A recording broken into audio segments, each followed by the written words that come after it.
Hi, this is Brian from Atomic-Moto, and there aren't many products that really impress me. We see so much stuff that actually not a lot of things stand out. This is one of them. This is the Bell Moto 9 Carbon Flex. It kicks ass. We'll give you the full rundown on why, so let's get started.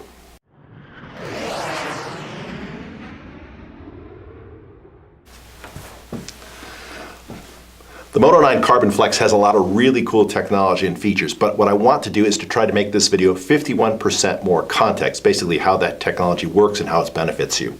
But let me start with the basics of the Moto 9 Flex. First of all, it retails for $599 in solids and $699 in graphics. Comes in sizes small through 2XL, and it weighs 3.6 pounds for this size extra large. This is my personal helmet. I've ridden it about 5 or 6 times.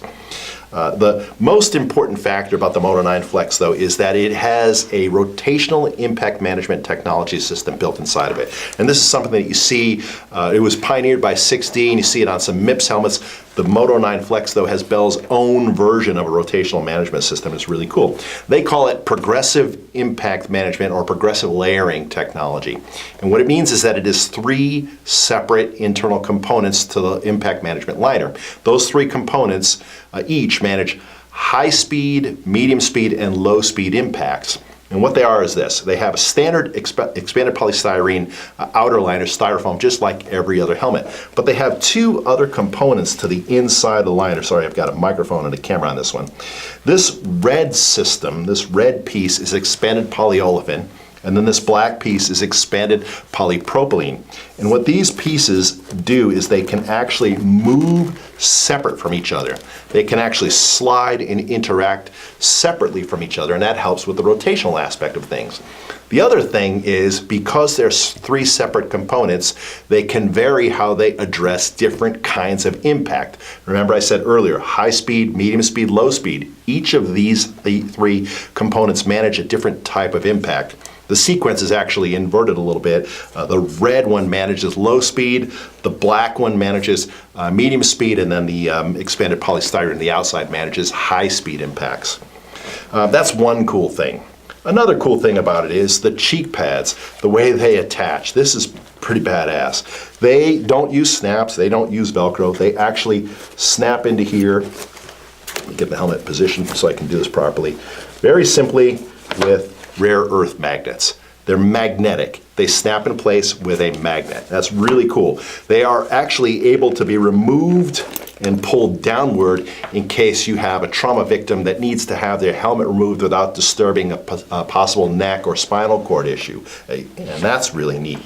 The liner has a really good density to it and has lots of cutouts for ventilation. Tying in with all of those cutouts for the ventilation is the multi-piece liner.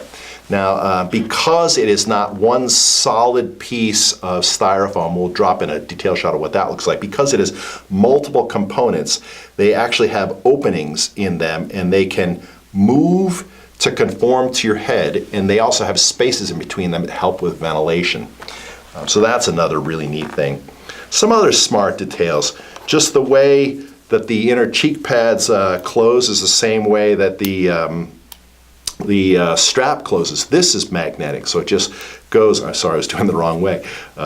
So this actually is very easy to snap together with gloves on. If you've ever tried to fumble with your excess strap length when you're fixing your helmet, this is a brilliant solution for how to deal with that.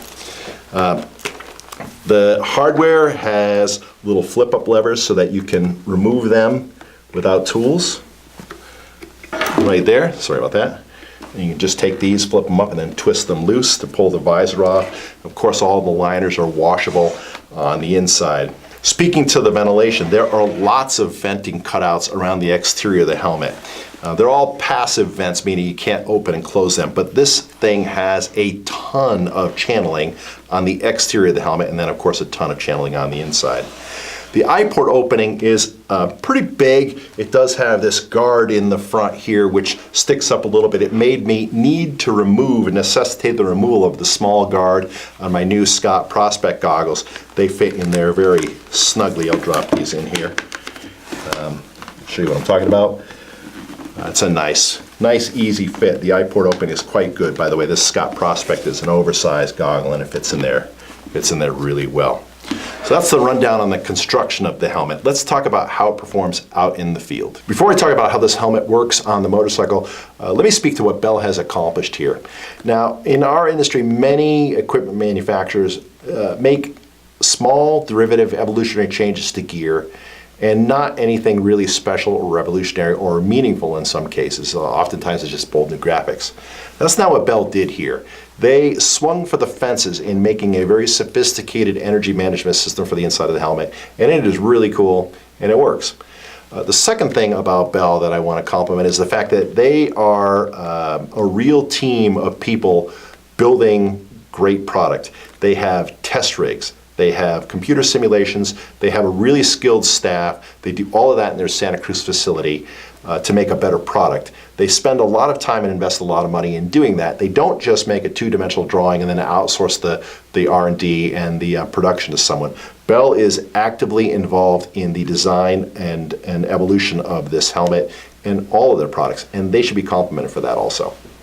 Now, as far as how this helmet works on the motorcycle, initially it reminded me of my Arai VX Pro 4. It has a similar weight and a similar mass and kind of a similar feel. And I like that helmet. It wasn't my favorite, but I did like it quite a bit. The Moto 9 Carbon Flex is actually something that I like even more, and there's a few reasons why. Initially, when I put it on again, the mass and the weight felt a little bit similar to the Arai, but after you ride it a little bit, you notice two things. First of all, it vents really well. There's a lot of air flowing through this helmet. Doesn't feel like it's going to, but it does. The second thing is the multi-system, multi-stage liner on the inside really conforms to your head. This thing just feels like it has made itself shape to the shape of your head. And that's very hard to describe. It's an intangible. I can't show you a picture of that, but it really works. The third sensation that you get of this is that it's a very high quality piece. It doesn't feel cheap at all. It's a really nice, serious piece of equipment, and it feels good when you take it out of the bag. It feels good when you put it on, and it feels good when you're on the bike. The ventilation on it is outstanding. Again, as I mentioned before, there's a lot of channeling on the helmet, and there's a lot of passages, a lot of channels inside between the three pieces of the liner, the EPO, EPP, and EPS. The eye port opening on it is quite big. Again, as I showed you earlier, it pretty easily accepts my oversized goggles. And you notice that I have my contour camera attached to it here. It has a little bit more weight, but it allows me to do some filming on it. Is there anything that I don't like about the helmet? Well, yeah, there's a couple of things. Frankly, the weight is a little bit of an issue. I wish it were lighter. But quite frankly, between the magnetic system and the sort of mental security that you get from knowing that there's more going on inside of this thing than another helmet is a worthwhile trade-off for it.